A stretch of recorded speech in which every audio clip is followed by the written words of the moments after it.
بسم اللہ الرحمن الرحیم۔ السلام علیکم ورحمۃ اللہ وبرکاتہ۔ دوستو، انعامات ربانی میں ایک بہترین انعام امت مسلمہ کو نبی کریم صلی اللہ علیہ وآلہ وسلم کے ذریعے دیا جانے والا قرآن حکیم کا عظیم تحفہ ہے۔ یہ صرف اللہ تعالیٰ کا فضل اور اس کی رحمت ہے کہ یہ نعمت ہمیں نصیب ہوئی۔ بس یہ کہ وہ یہ چیز ہے جس پر ہم لوگوں کو چاہیے کہ ہم خوشیاں منائیں۔ جتنی بھی چیزیں دنیا میں لوگ سمیٹتے ہیں، قرآن کریم کی نعمت ان سب سے بہتر اور قیمتی ہے۔ قرآن کریم کے نزول کا بنیادی مقصد ہی انسانی زندگی کے اسلوب کو راہ حق دکھا کر اور صاف خداوندی سکھا کر درست طرز زندگی پر ڈالنا تھا۔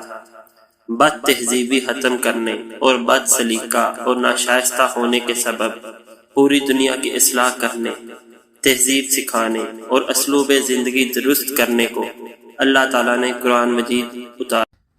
قرآن مجید ہماری زندگی گزارنے کے ہر پہلو اور زندگی کے تمام معاملات میں ہماری رہنمائی فرماتا ہے۔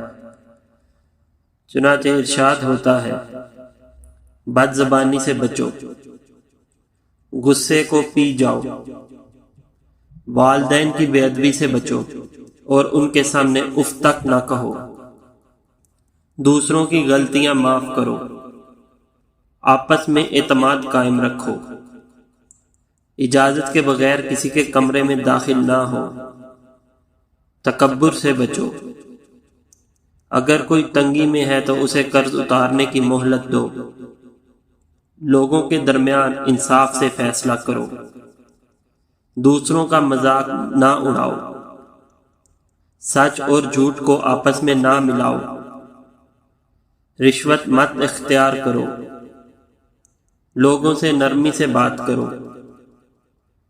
کسی کی اندھی تقلید مت کرو، اپنی آواز پست رکھو، وعدوں کو پورا کرو، سود مت کھاؤ، دوسروں کے ساتھ بھلائی کرو، آپس میں قرض کے معاملات تحریر کر لیا کرو، والدین کا احترام اور ان کی فرما برداری کرو۔